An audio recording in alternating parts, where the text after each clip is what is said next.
Good morning my dear students of class 10।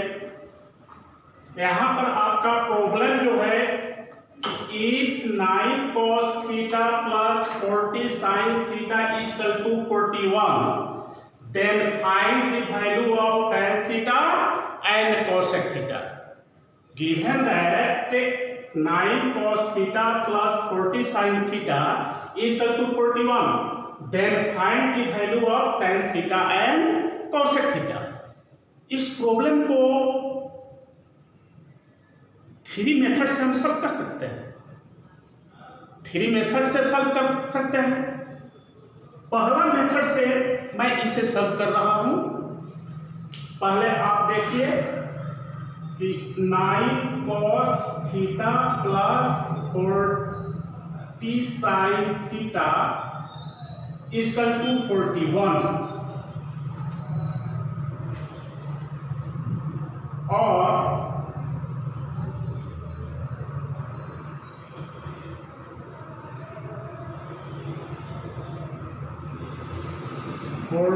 sin theta equal to 41 minus 9 cos theta.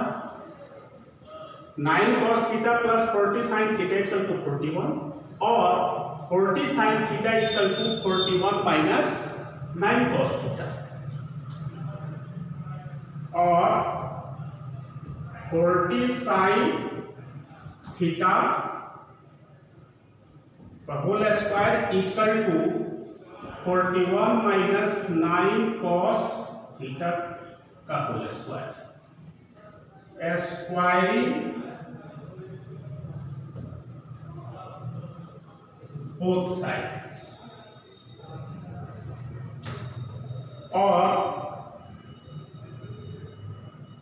1600 sin square theta equal to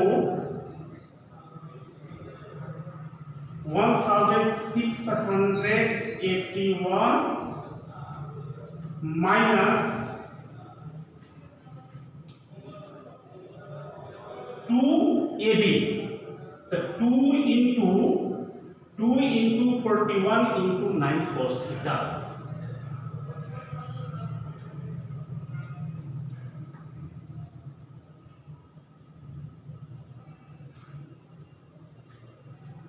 cos theta plus 81 cos square theta.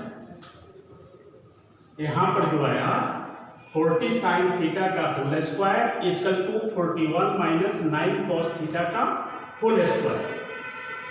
तो 40 sin theta का whole square करेंगे तो 1600 1600 sin square theta equal to 1681 minus 738 cos theta plus 81 cos square theta और 1600 into 1 minus cos square theta, 1600 into 1 minus cos square theta equal to 1681 minus 738 cos theta plus 81 cos square theta और 1600 minus 1600 cos square theta equal to 1681 minus 738 cos theta plus 81 cos square theta और 1681 minus 1600 minus 738 cos theta plus 81 cos square theta plus 1600 cos square theta equal to 0 और 81 minus 738 cos theta plus 1681 cos square theta equal to 0 और 9 to the whole square minus 2 into 9 into 41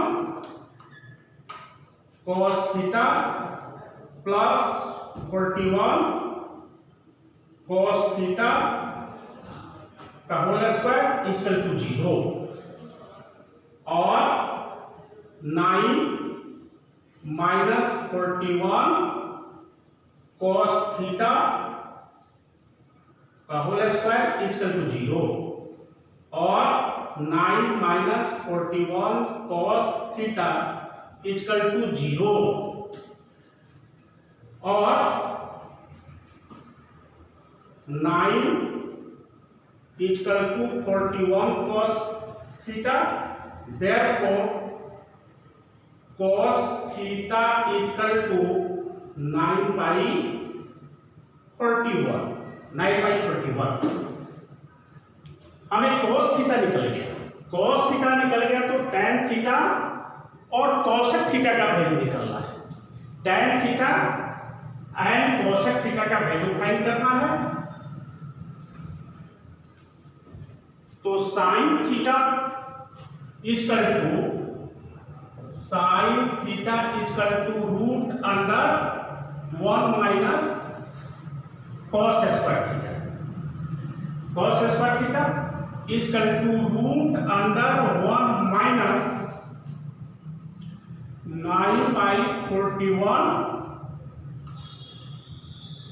का whole square equal to root under 1 minus 81/1681 equal to root under 1681 minus 81 by 1681 equal to root under 1600 by 1681 equal to 40/41।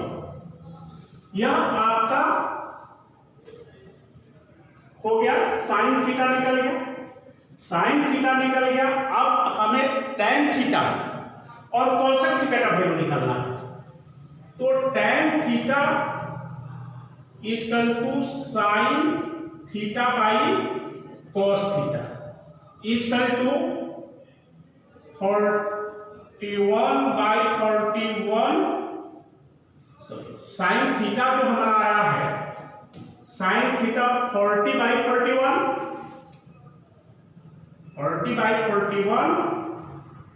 By cos theta 9/41 41 cancel equal to 40/9। यह आपका tan theta हो गया। tan theta निकल गया। उसके बाद cosec theta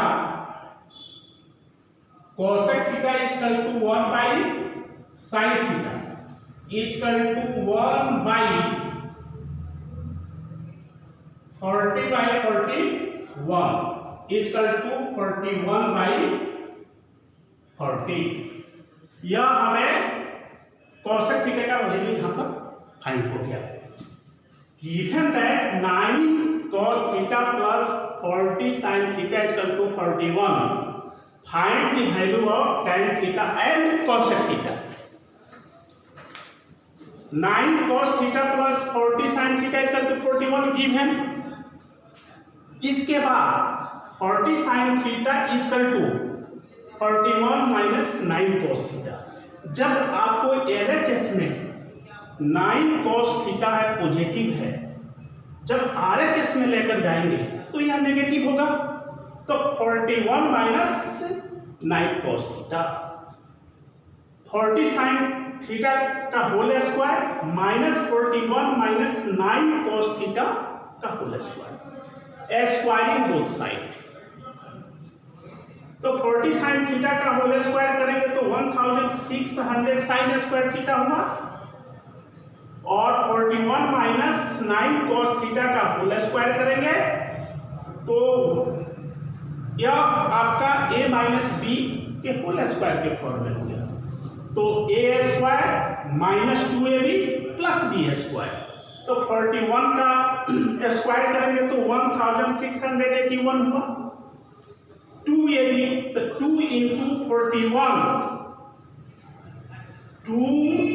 41 into 9, जब multiply करेंगे तो 738 cos थीटा हो गया, और यहां पर प्लस बी स्क्वायर तो 9 cos थीटा का होल स्क्वायर किया, 81 cos स्क्वायर थीटा हो गया।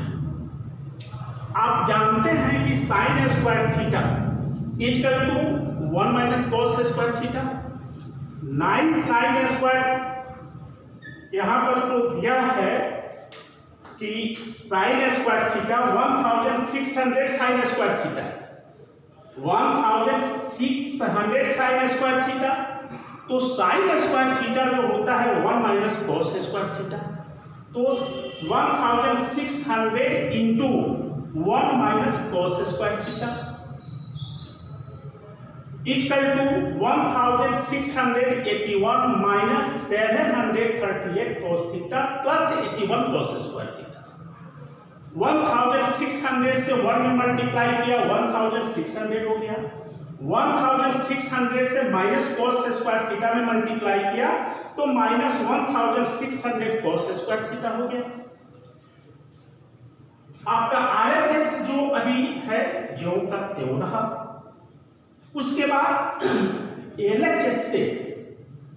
LHS वाले पूरे टर्म को मैं RHS में लेकर गया, RHS में लेकर गया तो यहां पर 1681 और LHS में आपको 1600 आपका पॉजिटिव है, जब इसको हम RHS में लेकर जाएंगे तो नेगेटिव हुआ, माइनस 1600 किया।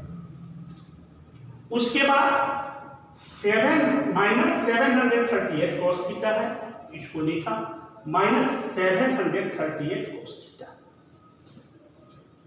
यहां पर प्लस 81 cos स्क्वायर थीटा है, प्लस 81 cos स्क्वायर थीटा लिखा। LHS में आपका माइनस 1600 cos स्क्वायर थीटा है, इसको जब RHS में लेकर गया तो यह माइनस प्लस हो गया, plus 1600 cos square theta equal to 0। 1681 से 1600 सब्ट्रैक्ट किया 81 हो गया, minus 738 cos theta plus 81 cos square theta plus 1600 cos square theta, या आपका 1681 cos square theta equal to 0। 81 को 9 का होल स्क्वायर लिखा, माइनस 2 इंटू 9 इंटू 41, यानी 738 cos थीटा को 2 into 9 into 41 cos theta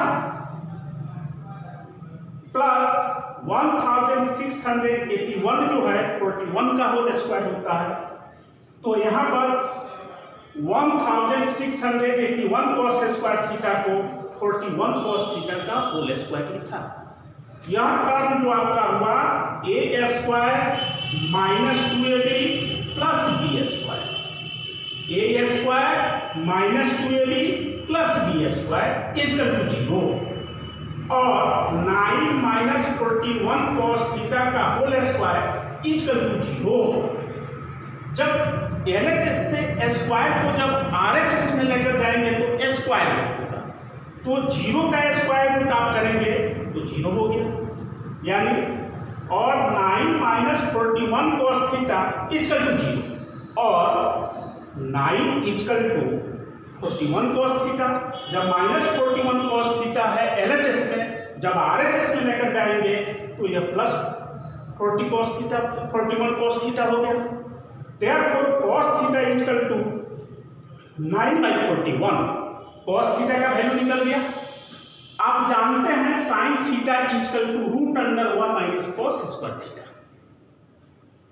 equal to √1 minus आपका cos थीटा 9/41 आया है, 9/41 to the whole square, 1√1 minus 81/1681 equal to √1681 minus 81 by 1681। यहाँ पर 1 माइनस 81 बाई 1681 है, तो एलसीएम यहाँ पर लेने पर आपको 1681 और 1 का जो डिनोमिनेटर है 1 है, 1 से जब 1681 को डिवाइड किया तो 1681 हुआ और 1681 से 1 को मल्टीप्लाई करेंगे तो 1681 हुआ। फिर 1681 से जब 1681 को डिवाइड करेंगे तो 1 होगा और 1 से जब 81 को मल्टीप्लाई करेंगे 81 हुआ। यहाँ का टर्म आपका हो गया √1681 माइनस 81 बाई 1681 इक्वल टू √1681 से 81 माइनस किया तो √1600 बाई 1681 1600 का स्क्वायर रूट आप निकालेंगे 40 होगा और 1681 का स्क्वायर रूट आप निकालेंगे 41 होगा। आपको यहाँ पर साइन थीटा भी निकल गया और आप यह जानते हैं कि tan theta equal to sine theta by cos theta होता है। साइन थीटा का वैल्यू जो आया है वह 40/41 आया है और cos थीटा का जो वैल्यू आया है वह 9/41 है। तो यहाँ पर 40/41 बाई 9/41 41 कैंसिल हो गया, आपका हो गया 40/9। कोसेक थीटा अब निकलना है, यहाँ पर तो tan थीटा हमारा आ गया।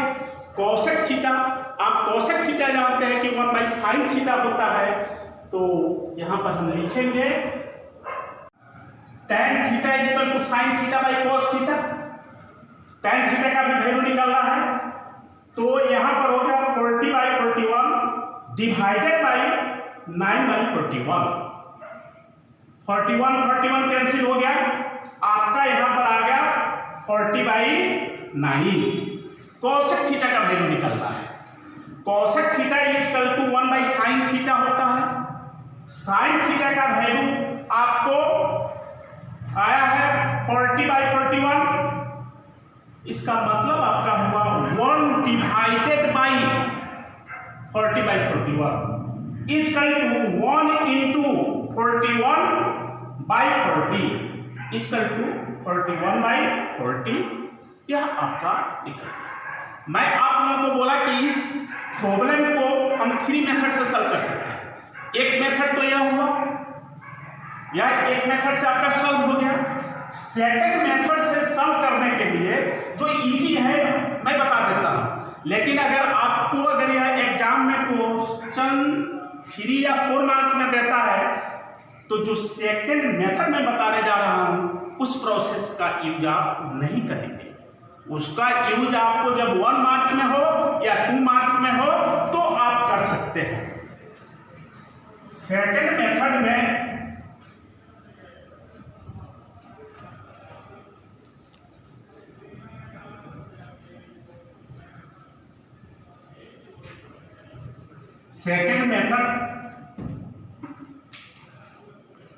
यहां पर जो दिया है 9 cos theta plus 40 sin theta equal to 41 और 9 इंटू cos थीटा आप जानते हैं कि बेस बाई हाइपोटेनस होता है, तो b by h plus 40 into sine theta आप जानते हैं p बाई h होता है इक्वल टू 41 और 9b by h plus 40p by h equal to 41 और 9b plus 40p by h equal to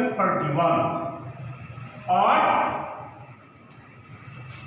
9b plus 40p equal to 41h, यानी 9 आपका 9 unit जो हुआ वह आपका बेस हो गया, 40 यूनिट आपका परपेंडिकुलर हो गया और 41 यूनिट आपका हाइपोटेनस हो गया। तो आप लिखेंगे b equal to 9k, p equal to 40k और h इक्वल टू 41k। जो वैल्यू आपको निकालना है tan theta cosec theta, tan theta आपका होता है perpendicular by base, perpendicular by base. तो यहां पर tan theta equal to perpendicular जो दिया हुआ है वह आपका 40k है, यहां पर 40 बाई और बेस जो है वह 9k है, यहां पर 9k हो गया इक्वल टू 40 बाई 9, या आपका tan थीटा हो गया। यहां पर भी आप देखें कि tan थीटा हमारा 40 बाई 9 है। कोसेक थीटा जो होता है, cosec theta equal to hypotenuse by perpendicular. Hypotenuse आपका 41k हुआ, तो यहां पर आप लिखेंगे 41k बाई परपेंडिकुलर जो दिया है वह 40k है, यहां पर 40k लिखेंगे इक्वल टू 41 बाई 40, या आपका कोसेक थीटा जो यहां पर है, देखिए वो अभी आ गया। यह सेकंड मेथड है, इसको यूज या तो 1 मार्क्स या 2 मार्क्स में जब सॉल्व करने के लिए कहेगा तब आप करेंगे, लेकिन इसी क्वेश्चन को अगर आपको 4 मार्क्स में पूछता है या 3 मार्क्स में पूछता है तो आप इसे परहेज करेंगे। आपको जो पहला मेथड बताया है उस मेथड को फॉलो करेंगे। अब थर्ड मेथड मैं नेक्स्ट लेक्चर में आपको थर्ड मेथड बताऊंगा, नेक्स्ट लेक्चर में आप इसको समझ लेंगे। पहला चैप्टर लगभग आपका अब आप भी सॉल्व कर चुके होंगे, जो प्रॉब्लम होगा आप पूछ सकते हैं, और एक क्लास और एक लेक्चर के बाद मैं सेकंड चैप्टर चलूंगा त्रिकोणमिति में। Thank you.